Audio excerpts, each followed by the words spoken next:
For the next few minutes, I'll fill the air here with some little things. We are today at the estate. That's what we refer to it as, the estate.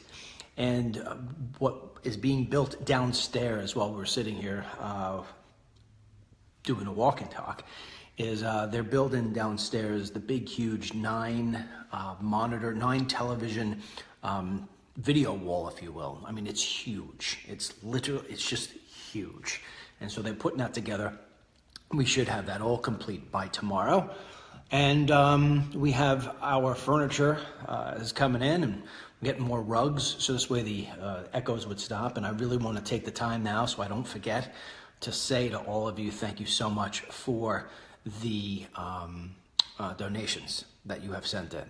They have gone a really, really long way. They continue to go a long way. And thank you to all of you who have gone to DennisMichaelLynch.com/donate and do that.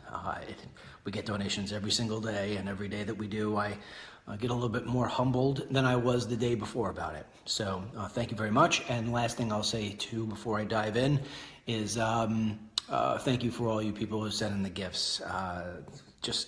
Mary continues to give me a list. I always leave it on the kitchen counter about all the different things that we have received. And I would have to do a whole walk and talk if I was to mention all of you. So I want to thank you one more time. All right, so I'm going to dive in here. Like I said, I'm going to talk first. Then Harlan will come in here and give you a little bit more newsy sort of stuff. He also appeared on CNN today and had himself a nice little battle with the fill-in host there, but he'll talk about that. That was about, he was defending Trump and the whole anti-Semitism thing. And so what I want to discuss first is this stuff with this young man named Milo. I don't even know if I can say his right name. How do you say his last name? Yiannopoulos? Is that how it is? Yiannopoulos? So Milo Yiannopoulos. I mean, everybody just kind of refers to him as Milo. There's so many things to say about this gentleman. He just, within the last hour, resigned from Breitbart News. Now, Breitbart News has really risen over the past, I'd say about the past 2 years. But the last year, they have seen skyrocketed growth. I mean, skyrocket growth. In the sense that they are right now currently number 3 excuse me, in terms of traffic on the web. Only CNN and New York Times beat them. Now, see, as a side note, this is why I have said to you so many times in the past how important it is not to think that the cable news programs here and the traffic they get to the television every night is relevant. It's really not relevant. For some reason, we're still caught in this sort of, I was on TV sort of thing.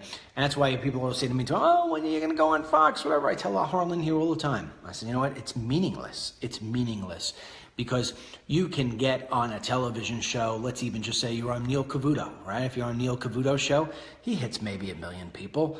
It's not that big of a deal. If you guys share this correctly, I mean, a little walk and talk, we'll hit 150, 200,000 people. I can make a video for a couple of seconds, 4 minutes, that's more shareable. I'll hit 1 million, 2 million people. I'll hit the same thing as if I were to go on Fox News. So Fox News does win the cable war all the time, but CNN dominates the hell out of Fox News when it comes to online. I mean, their traffic more than doubles Fox News. So what's the point, DML? The point is that CNN and New York Times, both of those are very, very liberal leading, and so they're reaching the most people online. Breitbart has risen to be number 3. So essentially, they are the conservatives' website. They are the conservatives' place where they go to get their news. I mean, they have skyrocketed. And so some of that is attributed to the fact that they were one of the early supporters of Donald J. Trump. One of the other reasons being is because, especially in the last 6 months to 7 months, Steve Bannon's, who was the big head over there at Breitbart, is his transformation from being at Breitbart to then being the #1 guy standing next to Donald Trump. That gave a lot of rise to the website. And then you just got this guy, Milo. Now, Milo is, I guess you would describe him as being flamboyant. He is also gay. He is, he comes to us from Europe. He's got a whole Brit accent thing going. So when you add all that stuff up, the flamboyancy and the gay and the conservative and the British accent, he has really drawn a lot of attention to himself. And he has drawn a lot of attention to himself in a very short period of time. He has really risen over the past year. He has gone from somebody where if you said Milo, you didn't know who the hell he was talking about. I mean, even 5 months ago, Milo. I remember when I had the Newsmax show over the summer, somebody said to me, hey, I want to book Milo. I said, who the hell's Milo? So now if you said I want to book Milo, I'd know who you were talking about. And because of the way that he carries himself and the topics he talks about, he is very hard-hitting on immigration. He's very hard-hitting with some of his jokes, which sometimes it's hard to tell if he's joking or if he's being serious. He'll knock on women's issues. He'll knock on various different issues. And he has become very controversial, so much so that they lit UC Berkeley on fire when he was supposed to be talking there. There are protests all the time and what have you. And as Harlan said downstairs when we talked about what we were going to talk about here today, Harlan said, it's almost like the more outrageous he became, the more popular he became. And it's true. And that's going to be what I'm going to talk to you about right now. This week, because a video emerged that played portions of an interview that he gave last year, sort of before I bet you Milo wouldn't even he wouldn't even have done that sort of interview nowadays because his name has become too big. Now he's on television or he's dealing with more prominent locations than whoever it was that he was dealing with when he was doing some what looked like a Skype interview. But he said things which today he actually apologized for. He said things which pushed the envelope in certain cases with regard to sexual abuse, where older men taking advantage of younger boys, also known sometimes as pedophilia. Now, the videos were taken out of context based on what he says. But he also admitted today that he said some things on those videos that he wishes he wouldn't have said, and that he doesn't agree today when he hears himself what he said. He didn't mean those things. Well, if you don't mean it, don't say it. And he said it, and so now he's paying the price. And so he had his invitation to speak at CPAC this week rescinded. And so and he had his book taken away from him. Simon & Schuster, who had given him $250,000 to write a book called Dangerous. Now they said, nope, we're not going to put it out. And so this man's world is sort of falling apart in front of him. And I think the message here that I want to give you is this is what happens in conservatism land. This is what happens on the right. Seriously. We build people up, and the media does it as well. Media loves to do this to the people on the right. We build people up solely so this way we can rip them down. Do you ever notice that? Look at Donald J. Trump. He's a perfect example. When Trump was out doing his tours as campaign tours, and he was going to all the different places throughout America, everybody loved having him on. They would shut down every last show just to have him on. They would beg for his interviews because everybody knew that he was going to chime in. And so now that he's actually won the presidency and the left doesn't like it, they try to rip him down constantly. Before that, they would have him on all the time and speak nice to him, whatever, and maybe throw him a little bit of a tough question, but more or less always be nice because they wanted to have him on television because they knew he was high ratings. They built him up. The media built up Trump in this last campaign. They don't realize it, or maybe now they do, but they were a big part of why this guy got elected. They gave him more airtime than any other person that was running for office. And that's because he drew the audiences. And every time he spoke, he kept saying the same thing. We need a safer America. We got to make America great again. We got to crack down on immigration. We need lower taxes. And people were like, hey, wait a second. Yeah, he may be, a little flamboyant himself, but I love his message for America. And so what was wound up happening is that because he had so much airtime, he wound up getting built up. and being built up. He won the nomination, and eventually he won the presidency. And the media can thank itself for that, on both sides. They didn't even realize what was happening, what was taking place, because they never thought that Donald Trump really had a chance. They just thought he was a sideshow. They thought he was a clown. And they said, hey, let's run with this clown, because sooner or later he's going to burn off. And when he burns off, he burns off. Let's get the ratings while we can. Well, it didn't happen that way. And so now they want to take him down. Now they do everything they can every single day to take this man down. The same thing is with Milo. Milo's the same thing. I've never sat there and listened to any of Milo's speeches. I really didn't know much about him. I've never read a single article from him. I was never turned on by his approach. In fact, if anything, there were a lot of times when I take a look at a bite or two, and that's probably wouldn't continue. I was turned off by his delivery.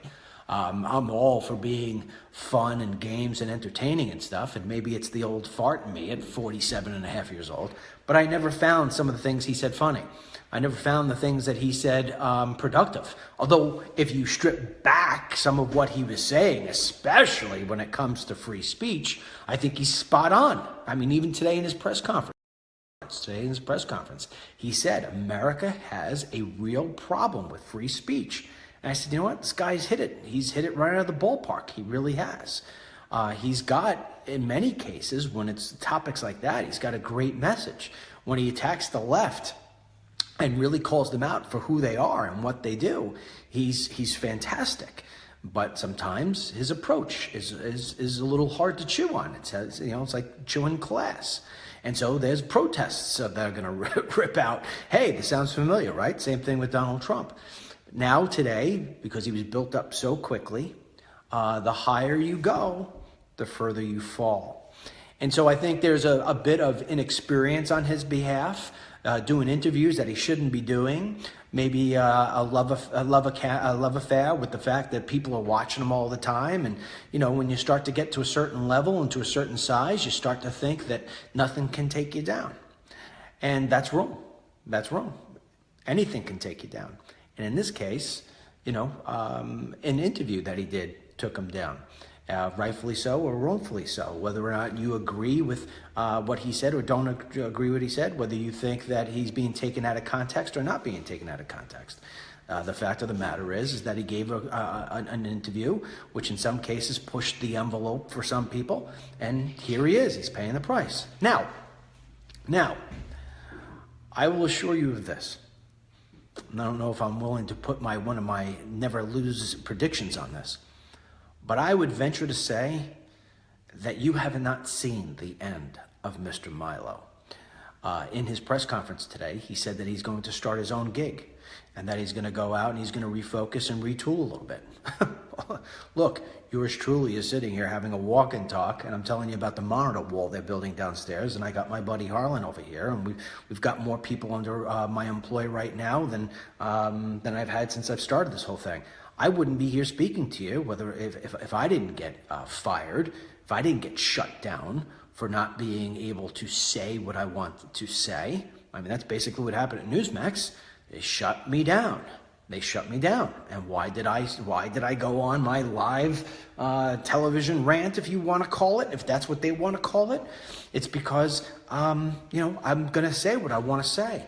This is America. We have free speech. If you don't like what I have to say, turn the channel. If you think what I'm saying is wrong or doesn't fit into your agenda, don't watch. If you own the company and you don't like what I'm having to say, you shouldn't have hired me in the first place. We have a massive First Amendment problem in this country. I just did a story this morning. I was so upset about it. This morning, a school teacher down in Florida on her own Facebook page supported Donald J. Trump and his immigration plans. And you know what? She came out of her skin a little bit. She's like, hey, listen, we're paying for all these people over here. I don't have any problem with not having to pay for them anymore. So what do? They take her out of the classroom. And they put her now into some administrative office situation. And they tell her it's because, a lot of the parents and the people at the school didn't agree with what it is that she had to say. And over 90% of the people in that school district happen to be minority nature. So now, in other words, what they're saying is you're not allowed to share your opinion. You're not allowed to put forward what it is that you want to put forward in terms of, your pen to paper. Keep it to yourself, unless, of course, you agree with us. And then I wound up getting somebody who responded to me also here from Long Island, who said, hey, man, I'm a janitor at a school here on Long Island. He gave me the name. I'm going to take a look at it, too. I don't want to put it out there yet because I don't want somebody taking anything down in case it gets to the wrong person. But he says, I'm a janitor in a school. He says, our principal, or one of our teachers here, I can't remember how he phrased it, but, she's got a Not My President campaign going on her Facebook page. Why isn't she being ripped apart? Why isn't she being sent home? Why is it all just one way? And that's what it is. That's where the freedom to say what it is that you want to say is really not there. Yeah, you can say it. But you're going to pay a price sooner or later. Somehow, some way, you will pay a price. Either like me, you'll be turned off on live television. Either on Milo, you're going to be, blasted for it, and you're going to be taken out of context. Or you're going to be canceled from being able to have yourself a speaking spot at CPAC, which I don't know why he would want anyway. CPAC is like CPAC's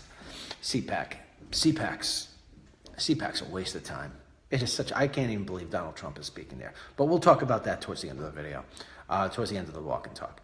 But I mean, look at everybody who's on my team here. Look at Scarlett, right? Scarlett, beautiful, smart, rising in the ranks, working at Fox 26 down in Houston. Tells me all the time. She said, Dennis, I used to get all the time that the people up at Fox News in New York were taking a look at me, maybe for a weekend show or something else to that level. She was a rising star. She was working her buttocks off. And what did she do? She wrote on her Facebook page that she supported Donald J. Trump and that she thought that President Barack Hussein Obama divided the country. What happens? Next day, she's gone. She's gone. Where's the free speech there? Look at Harlan. Harlan, he's a Democrat. Right? All of his buddies are Democrats. Harlan originally, at the get-go, before he actually became, in my world, he was a Bernie Sanders fan, right? But he took a look at things, took a deeper look at things, and said, hey, wait a second. I think I align more with what Donald Trump is saying. So here he is, a Democrat. He's going on television on my show, and then he started going on Fox News. He starts going on CNN and saying, hey, man, I'm an American first before I'm a Democrat or a Republican. And I take a look at Donald J. Trump and I say, hey, I like what this guy has to say. And so he becomes a Trump supporter. And what happens? All of his friends give him hell. People call him names all the time. They now call him a CNN conservative, this one outlet. So what? He's getting slammed because he wants to voice his opinions. He wants to voice what he feels is best for America. This is what we're looking at. This kid Milo today, he has his press conference. I'll tell you what, I was impressed. He showed a level of bravery. It's not easy. It's not easy getting up in front of cameras, in front of people, and telling them that you've been sexually abused. It's not easy getting up and saying, hey, you know what, I said things that I wish I hadn't have said.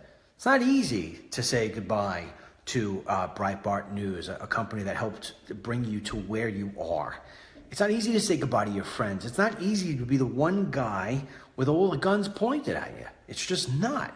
It takes a very brave person to stand there and to take composure and to even say, hey, listen, I'm sorry if it came out to be that, I said words that I shouldn't have said. And, I do not agree with any sort of illegal behavior.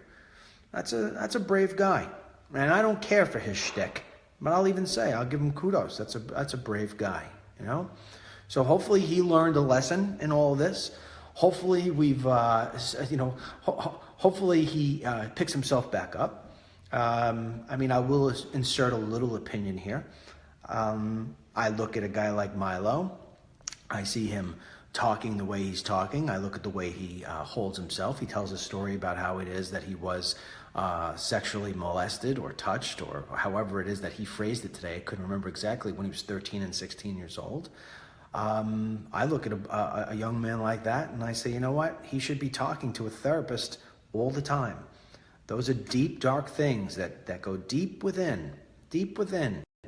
And a lot of times people who are pained like that use humor. They use jokes. They use sarcasm to try to mask over some of the pain that they have. And so if he still has some of that pain, which, you know, I'm not a doctor, I'm just a 48-year-old old fart who's been around a lot, who I've seen a lot of different people in my day who have hidden pain. Yours truly. I've had to deal with different things in my life before. It's not easy sometimes to have to face those things. But I'll tell you what, the minute he does, if he hasn't done it completely, he'll feel a whole lot better about himself and about the world he lives in and about who he is. So I would say you're going to hear from this guy. He ain't going anywhere. He ain't going anywhere. He's going to be around for a long time.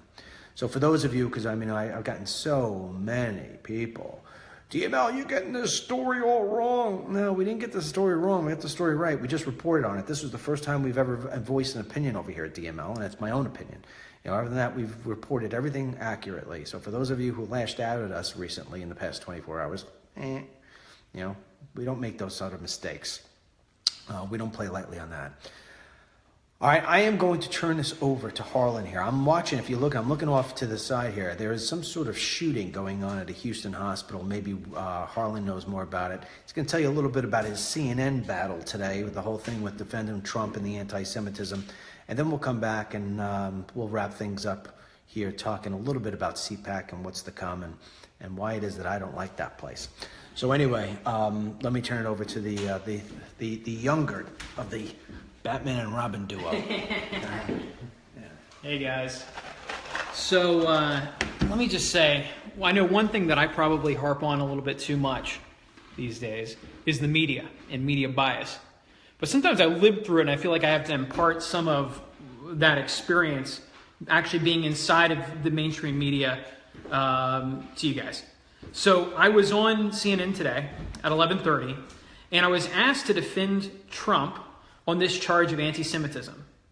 Now, the way that they phrase this is that Donald Trump didn't come out strongly enough to disavow anti-Semitic attacks that have taken place across the United States, people that have defaced graveyards, people that have threatened to bomb temples, people that have threatened to hurt Jewish people in the United States. And so they want him to come out and very clearly disavow these attacks. Now, he did come out and very clearly condemn these attacks and anti-Semitism as it's on the rise across the United States and most of the West. Now, that wasn't enough. But before we even get to that, let's just say that he has, in his role as president, he's supposed to stand up for everyday people and to stand up against this kind of violence, and he does, and that's great. But the expectation that he should, quote unquote, disavow these attacks presumes that it's Trump people that are attacking people that are committed, with anti-Semitic attacks and using anti-Semitic language, which is totally unfounded. So the mainstream media, what they're telling people, what they're trying to program you to accept is that Trump supporters are anti-Semitic and they're attacking people indiscriminately, and Donald Trump has to stand up and condemn it. That's not happening at all. It is a manufactured media story. And so I was asked to come on CNN and defend Trump against this. Now, earlier this morning, he very clearly gave out statements that said this is totally unacceptable in the United States of America. It's totally unacceptable in the West. We don't accept this. That this isn't the first time that he's done it. So to charge somebody like Donald Trump with being anti-Semitic, which is what they're doing, is totally ridiculous. This is a guy whose daughter is Jewish. This is a guy whose grandchildren are Jewish. This is a guy that stood on stage with Bibi Netanyahu, the prime minister of Israel, just last week. And Bibi said that there is no greater defender of Israel and the Jewish people than Donald Trump. So what more does the media want from Donald Trump? He has clearly condemned the attacks. He's clearly stood with the Jewish people. He is, and when you go to Israel, saw in a soccer game, I just saw footage of this. They had Trump signs. They had the MAGA hat on just last week at a soccer game in Israel. They love him there. So these charges are just totally unfounded. They're totally unacceptable, and it's kind of like being brought into court and being asked, hey, why did you beat your wife? Well, I didn't beat my wife, but that they want you to deny. They want you to actually say it, to deny it on camera that it even happened. And so I told the anchor, and I've had some articles written about me as a result of this. I said, this is slanderous. So you guys are slandering the President of the United States because what your line of questioning infers that he is guilty. And so you're not giving him a fair shake. You're slandering the President of the United States. And when you compare his track record on this very specific issue to the track record of President Obama, I said this on air too, it's night and day. There is no parity between these two. Barack Obama was the President of the United States when we negotiated a deal with Iran that will ultimately lead to a nuclear Iran, that will lead to nuclear weapons in the hand of a state that wants to wipe the United States off the map, that wants to wipe Israel off the map. This is an existential crisis. And so that there's no parity between these two.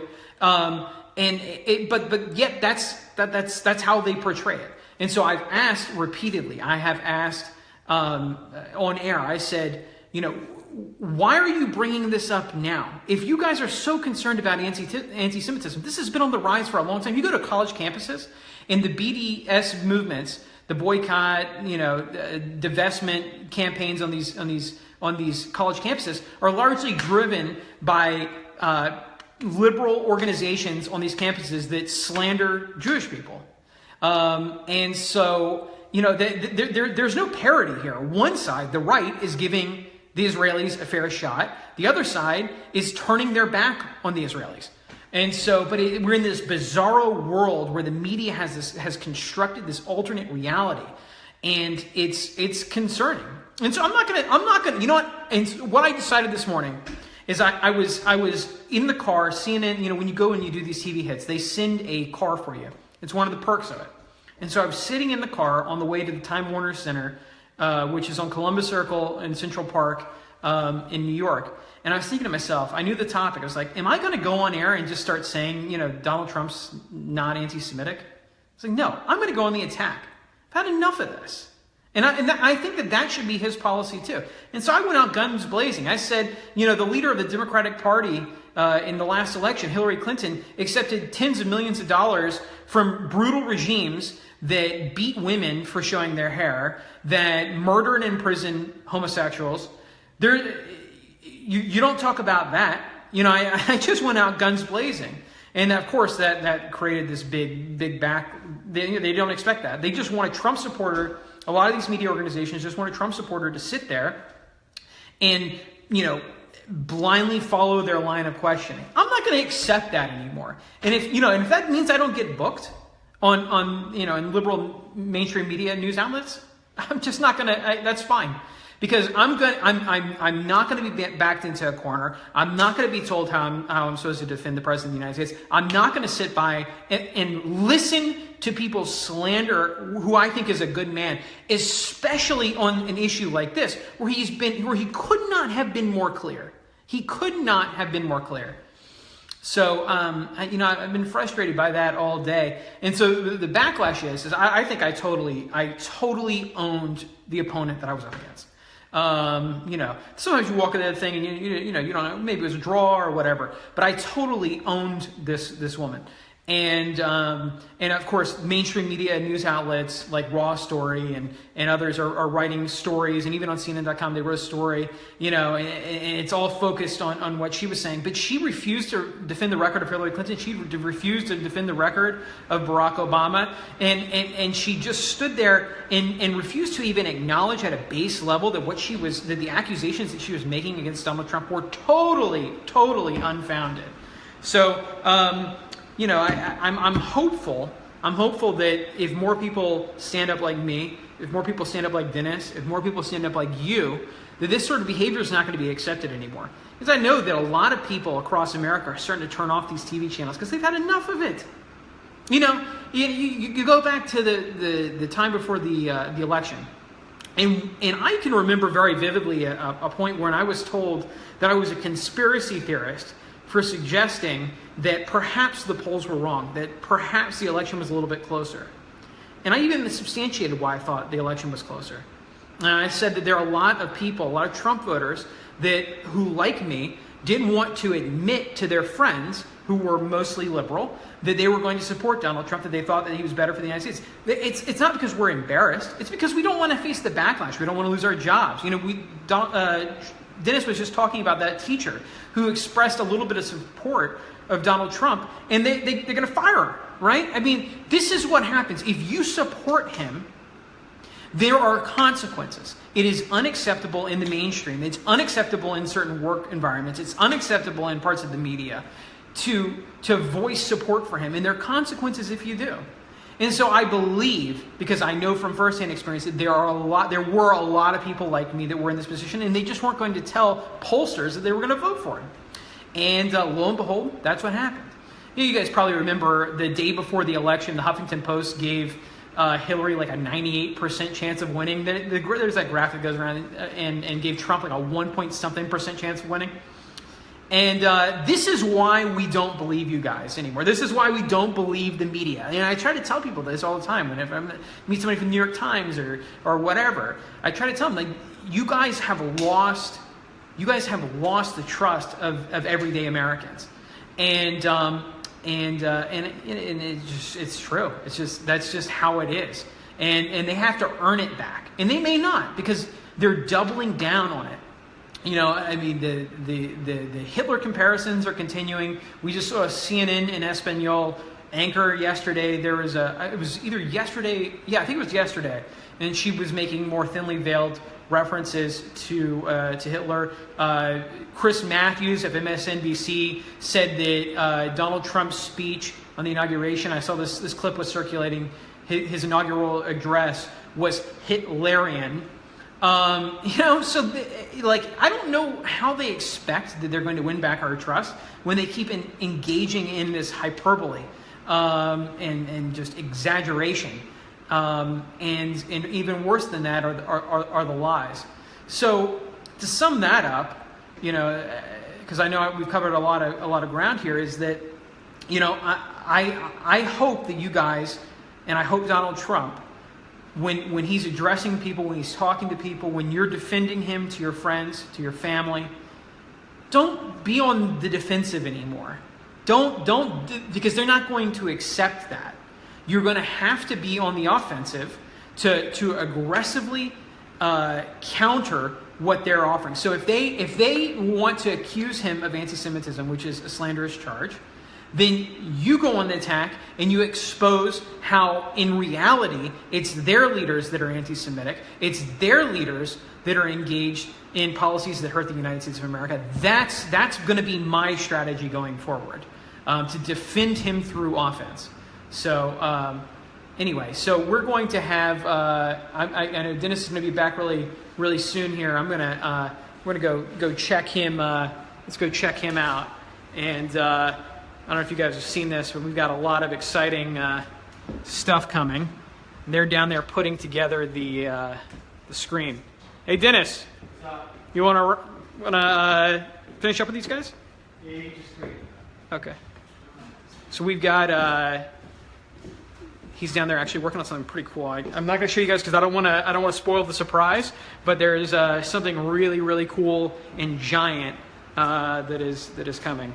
So he's gonna be back in just a minute, and in case you guys haven't gotten it yet, there is you got to get our app, which is on the Android Google Play Store and on the iOS App Store. Just search for Dennis Michael Lynch, and it comes right up. And so I've been using it. I've been using it all day, and we got the updates about Milo. So for instance, when Milo was giving the press conference, we sent out an alert so you could just open the app, and then right there you could actually watch the Milo press conference right there in the app. So we're doing some exciting stuff. If you want to stay on top of what's going on, this is the best way to do it.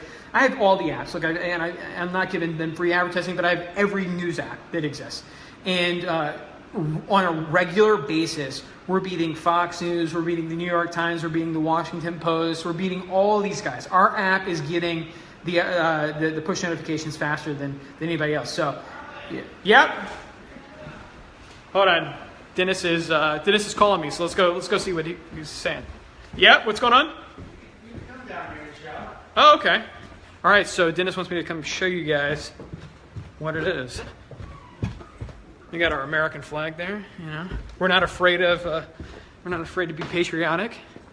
So, We'll run into problems here. So there's Dennis